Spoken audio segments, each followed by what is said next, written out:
Are you kidding me? WWE, after months of waiting, after all the hype, after the inevitable build-up, they hand Rhea Ripley the WWE Women's Championship while Jade Cargill gets treated like a glorified afterthought on SmackDown. Tell me you watched the same show I did and don't try to tell me this was justice. This wasn't booking. This was a slap in the face to every fan who wanted to see Jade finally get her moment. If you're angry, if you're stunned, if you're ready to blow up the comment section, good. Tell me why you think WWE made this choice. Spoiler, I have thoughts, and I'm not holding back. Quick poll for the comments before we dig in. Who did you want to win the women's title, Rhea or Jade? Say why. And don't hold back. Segment 1, the build and the sky-high stakes. Let's set the scene. For the last few months, WWE and AEW watching fans alike have been salivating over the possibility of a true crossover moment. Jade Cargill, the unstoppable force from AEW's past, arriving in WWE and immediately shaking up the women's division.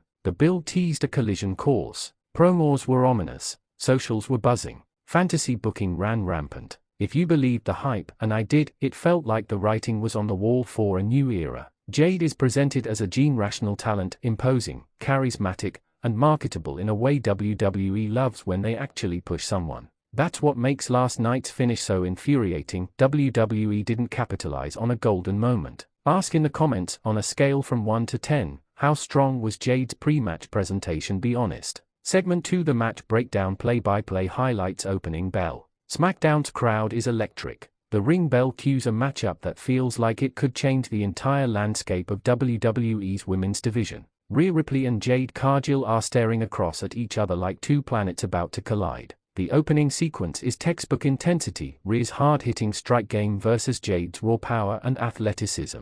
The first 5 minutes are a chess match and a slugfest, Ripley hitting her signature running big boot, Jade absorbing it, shrugging off a suplex and answering with a devastating Samoan drop that rattles the ring. Key moment, midway through, when it looks like Jade dodges a riptide and transitions into a massive powerbomb, Jade nearly pins Rhea. The ref's hand hits the mat twice before Rhea kicks out at the last millisecond. If you blinked, you missed it. That near fall should have been a defining moment, the tell that WWE was about to concede a new champion. Instead, it smells like one of those almost moments WWE throws at us to keep us hanging, and it's maddening. Ask in comments, which near fall surprised you the most, Rhea kicking out of the powerbomb or when Jade reversed the riptide? Segment 3, crowd reaction and presentation. Let's talk crowd. For 2/3 of this match, the crowd is divided and loud. They chant and chant, sensing the gravity. But here's the thing, WWE's production choices start to shift the tone. Camera cuts emphasize Rhea's face, slow-mo on her grit.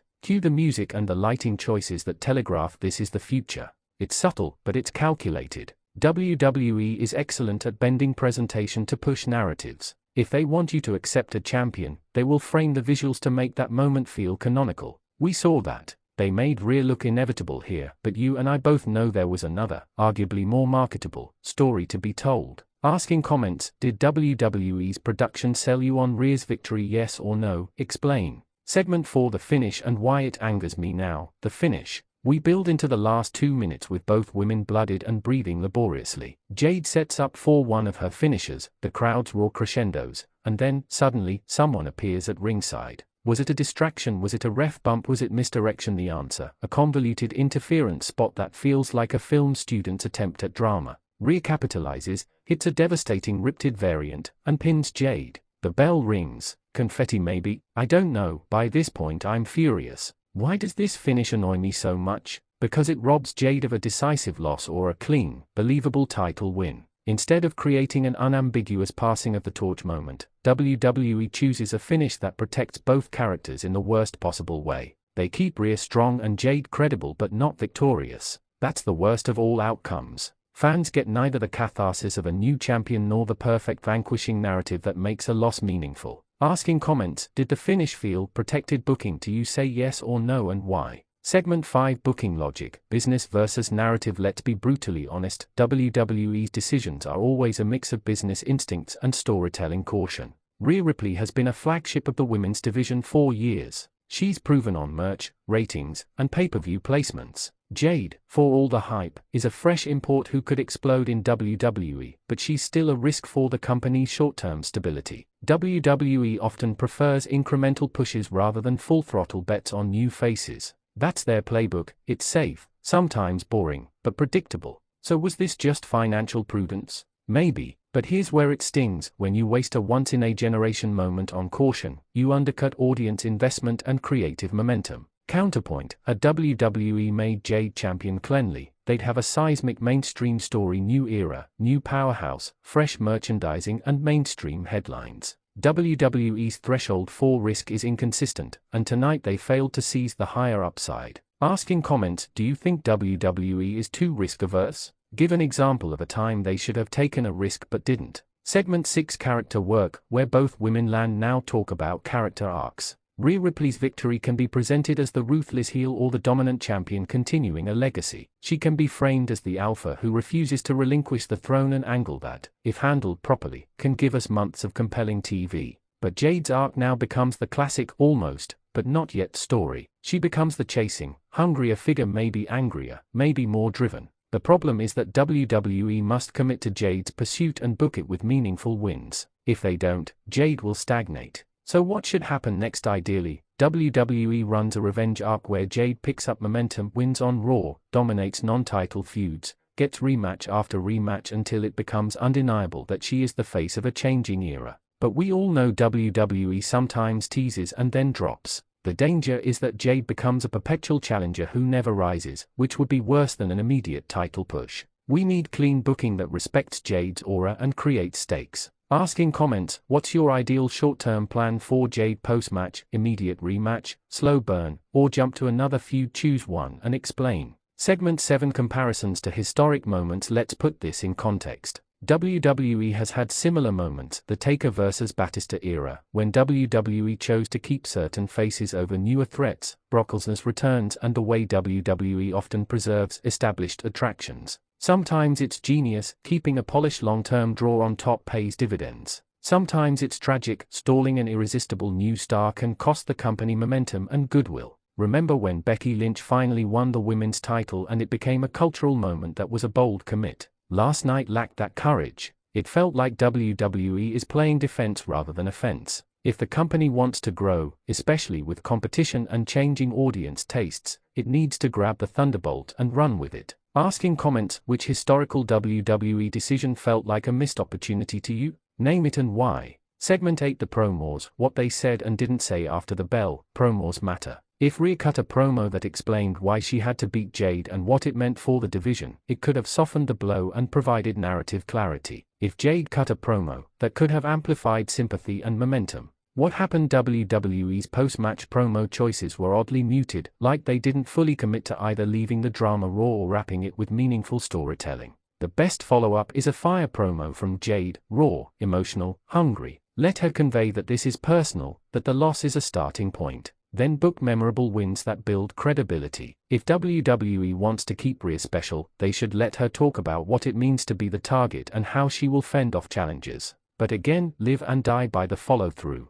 Asking comments, if you could write Jade's post-match promo, what's the first line she says? Type it out below. Segment 9, social media and fan reaction. The internet exploded. Clips went viral within minutes. Fans were split, some praising Rhea and her aura, others outraged on behalf of Jade. Twitter/X was a storm of takes, memes, and angry gifs. Importantly, this kind of reaction is valuable. WWE should use it. They should fuel the feud with social angles, backstage segments, and arena confrontations. Instead of treating social as a distraction, WWE could monetize the buzz. Yet again, the opportunity lies not in the result alone, but in how you amplify the aftermath. Asking comments, where did you see the most interesting fan reaction? Twitter, Reddit, TikTok, or backstage forums? Paste your favorite fan comment. Segment 10, booking scenarios that make sense. Okay, let's play GM for a minute. Here are 3 booking scenarios that could fix last night's botched potential. Scenario A, immediate rematch and clean loss. Jade earns a rematch at the next premium live event. This time, there's no interference, she wins clean.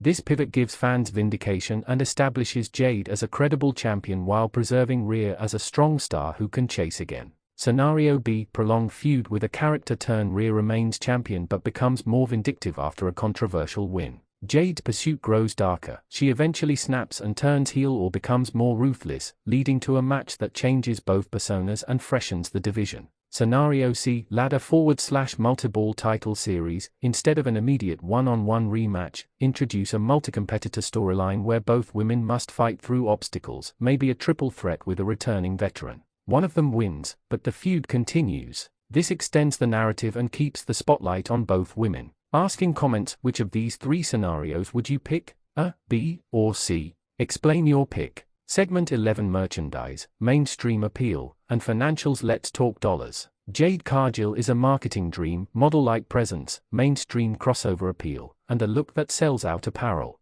WWE's reluctance to throw her into the deep end now could cost them big. Rhea is already a known quantity. She sells merch, but Jade's first-time merch sales could be massive. If WWE actually pushed Jade, you'd see instant return in brand partnerships, social following spikes, and mainstream headlines. Right now, WWE is playing it like a slow burner when a bonfire was possible. Ask in comments, do you think Jade could pull mainstream sponsorships? Name a brand you think would sign her. Segment 12, potential long-term stakes. Bigger picture. Looking longer term, this match could define the women's division for the next year. If WWE builds correctly, we get a gene-rational rivalry with compelling story beats and huge pay-per-view draws. If they fumble and put both on autopilot, the division becomes stale and fans move on. Wrestling thrives on clear stakes, and this match offered exactly that: change or continuity. WWE chose continuity without the payoff. That's not a fatal error, but it's a missed chance to make history. Ask in comments, how many months would it take to rebuild Jade's momentum if WWE mishandles her story? Give a number. Segment 13, fan solutions, how we force WWE's hand. Maybe the only way WWE listens is if fans amplify their voices. If you want Jade as champion, don't just tweet, make it trend.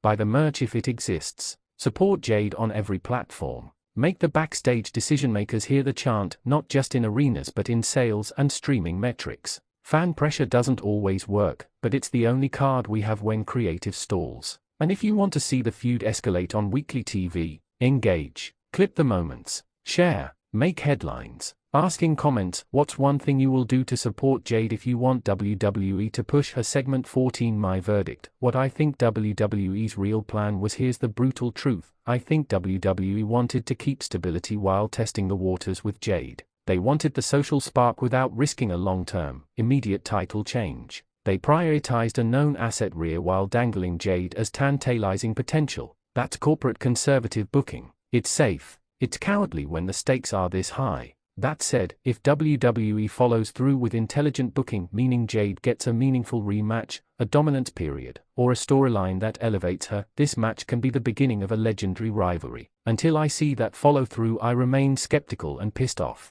Ask in comments, do you trust WWE to follow through with Jade? Type a simple yes or no and a one-sentence reason. Segment 15, predictions and what to watch next. I'll leave you with predictions and what to watch for over the next few weeks. Prediction 1, a rematch gets announced for the next major pay-per-view. It's WWE's low-risk move. Prediction 2, a surprise factor, maybe a third party or authority figure gets involved to prolong the feud. Expect referee shenanigans or a stipulation match. Prediction 3, merchandise drops and social pushes will test Jade's traction. Watch sponsorship chatter. What to watch in the next SmackDown, backstage promos, Jade's ring return, and any segments where WWE tries to define what Jade's loss means. If they ignore her, it's curtains. If they give her momentum, we might still be in for a story. Ask in comments, which prediction do you think is most likely? Pick 1, 2, or 3 and say why. Closing rant, final raw emotion before you go. I promised you bluntness and here it is. Last night could have been legendary. Instead, WWE settled. They gave us a strong champion and left us wondering about the future of a new star. The worst thing wrestling can do is tease greatness and then file it away. Demand better. If you want Jade elevated, make noise. If you want to see Rhea built into a more complex character, hold them to a higher standard. Wrestling is a conversation between the company and the fans, and right now WWE needs to hear us loud and clear. Final question for the comments. This is your moment to vent or to plan. Do you want WWE to give Jade a clean title win, or would you prefer a longer story that builds slowly? Explain in detail. Thanks for sticking through this rant. If you're fired up, share this video, hit that like button, and let's make the conversation too loud to ignore. Wrestling is supposed to make us feel something: joy, rage, heartbreak, and last night it did all of that in the wrong proportions. We'll see how WWE answers this moment. I'll be watching, and so will you.